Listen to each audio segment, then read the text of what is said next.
O pastor Bastos, quando eu chego perto dele, eu só tenho palavra para saudá-lo, para abraçá-lo, viu? E responder alguma coisa que ele me perguntar. Porque eu não tenho palavras para o pastor Bastos. Porque ele é completo, é completo. O pastor Bastos tem palavra, tem resposta para todos os atos, problemas, para toda dificuldade, ele tem palavra. E para todos os bons atos também, ele tem palavra de estímulo, de orientação, de tudo que a gente necessitar, o pastor Bastos tem. Para casamento, uma moça que quer se informar dele acerca de um rapaz da igreja, o que é que ela deva fazer para conquistar aquele rapaz, como é que ela deve se portar, ser. Ele tem tudo, o pastor Bastos tem tudo, é completo. Que quase todo pastor ele tem uma marca do pastor Bastos, a marca do amor, a marca do conselho, da orientação, e eu sou prova disso, porque quando eu fui escolhido para ser consagrado ao ministério de pastor, o secretário que estava lendo a lista dos pastores, eu não sei se de propósito ou não, Deus é que sabe, que eu sou muito claro nas minhas declarações, não é? Às vezes eu até sofro por ser muito sincero e muito transparente. Ele esqueceu o meu nome e não citou o meu nome. Quando já estava terminando o pastor, enquanto os irmãos estavam fazendo a obra do Senhor no culto, enquanto transcorria, né, o culto, ele examinando a lista dos pastores que foram consagrados, aí ele viu que o pastor Enes não tinha sido chamado, mas o meu nome estava na lista. Aí ele levanta-se, fala para a igreja, diz: irmão, tem um nome aqui que foi colocado na lista, que o secretário não citou o nome dele, não convidou, mas eu quero neste momento convidar o pastor Enes aqui para a gente consagrá-lo a pastor. Eu fui consagrado, como se diz, separado dos demais, porque a lista foi feita, foi consagrado muitos evangelistas, muitos pastores, muitos evangelizados, mas o meu nome, a pessoa que leu a lista não citou o meu nome. Aí o pastor Bastos, examinando a lista, aí me chamou e me consagrar. Minha consagração foi especial, foi específica, né? É muito gratificante a gente ter um ícone como o pastor Bastos. Um homem que tinha sob seu tino administrativo poder de decisão. Na hora que ele entrava para decidir, era um homem ponderado, muito seguro nas suas conjecturas, na sua maneira de segurar as coisas, na maneira de agir. Ele era muito comedido e sábio como ninguém, né? Leva para o túmulo uma verdadeira cátedra em termos de conhecimento.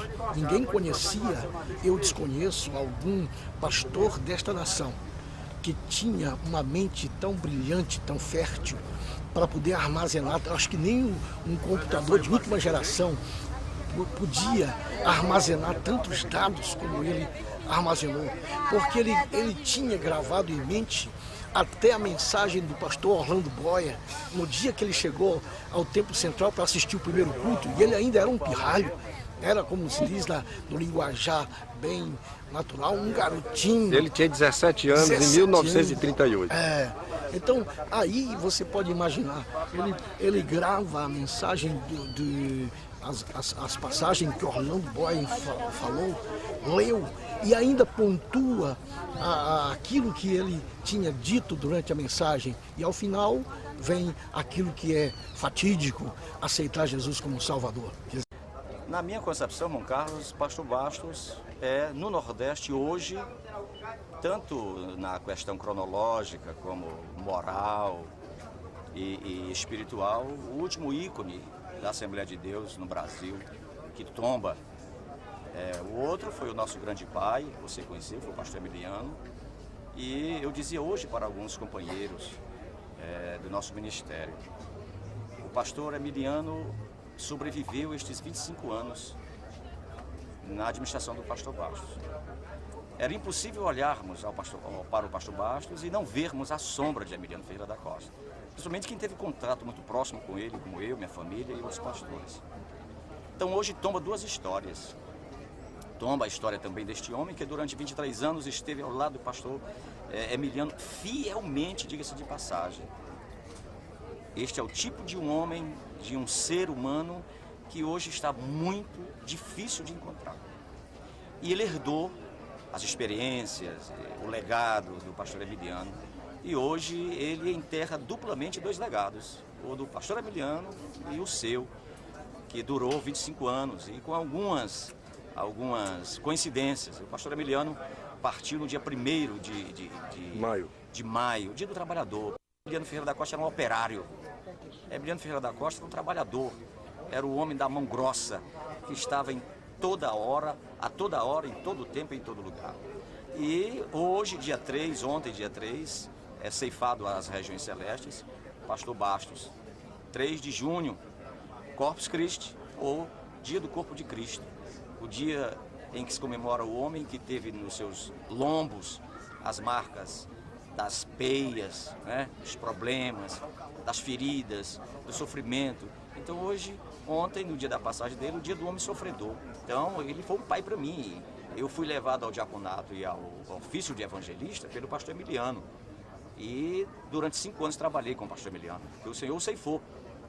Durante 15 eu trabalhei com o pastor Bastos.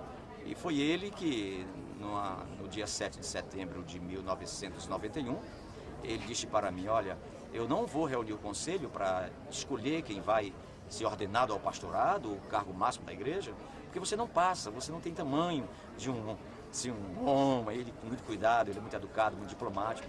E você nem barba tem nem bigode. E eu chorei naquele momento, mas Deus, durante esta semana, de 1º a 7 de setembro, Deus falou comigo 2 vezes na madrugada, dizendo: ordena ao Gessé, porque eu tenho uma grande obra na vida dele. Então, eu devo tudo isso ao pastor Bastos. Nesses 10 anos, mais de 10 mil vidas nós temos ganho, temos batizado nas águas. É uma extensão do ministério dele. Eu compreendo isso, eu sei o que é o ministério da imposição de mãos. Então, eu tenho hoje guardado a fita daquela consagração, daquela ordenação espetacular, que quando ele orou por mim, que colocou as mãos sobre mim, não teve mais culto no tempo central, todo mundo chorando, vibrando, e ele abraçou-se comigo, e as últimas palavras dele para mim foi: você viu como eu fui usado por Deus?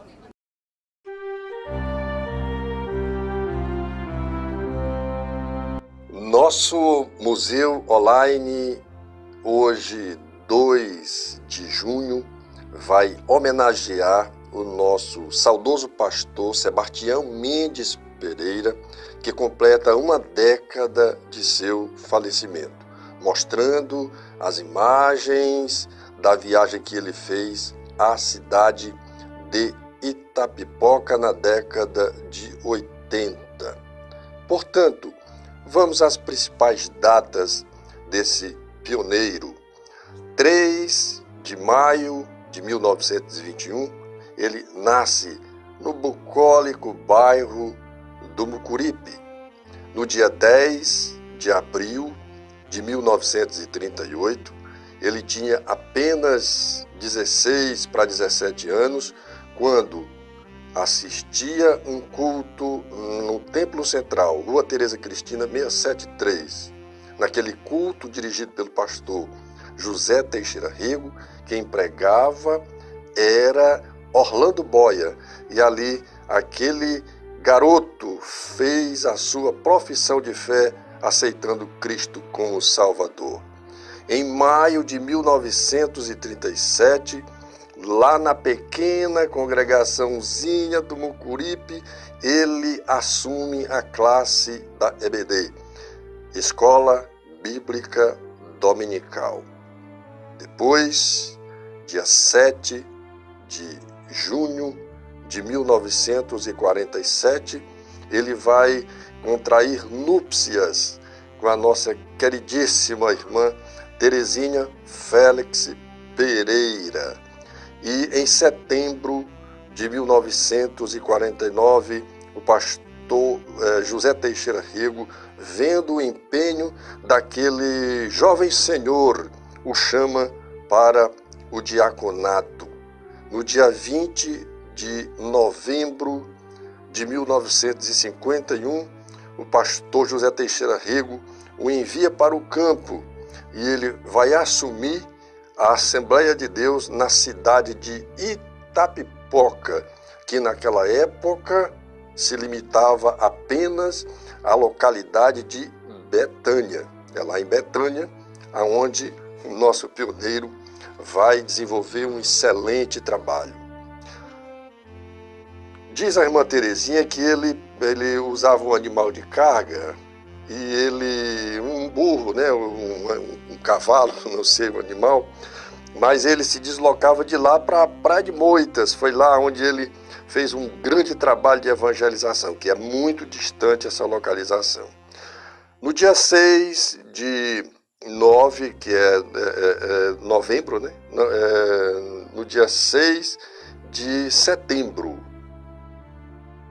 de 1953, ele vai ser consagrado ao pastorado, chamado pelo pastor José Teixeira Rego. No dia 22 de dezembro de 1960, ele vai retornar à capital do estado do Ceará, logo após a passagem para a eternidade, no dia 5, né, daquele mesmo ano, em dezembro, quando o pastor José Teixeira Rego veio falecer.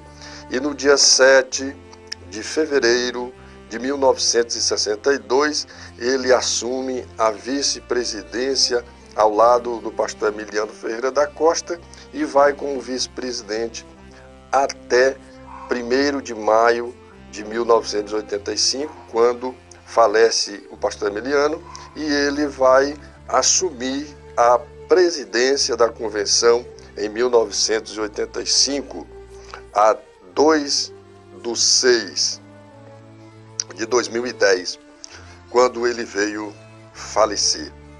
Como dizia o nosso saudoso pastor Bastos, em 1 Samuel, capítulo 7, versículo 12, até aqui nos ajudou o Senhor. Essa mensagem simplesmente representa muito bem quem foi o pastor Sebastião Mendes Pereira. Que você possa abençoar cada vez mais o nosso trabalho aqui do Museu Online. E se quiser compartilhar, se inscrever na nossa página, nós agradecemos muito, para a gente não deixar morrer a história desses valorosos servos de Deus. Na verdade, os apóstolos da atualidade que já vão indo, mas o Senhor vai renovando as gerações. Que Deus abençoe a todos.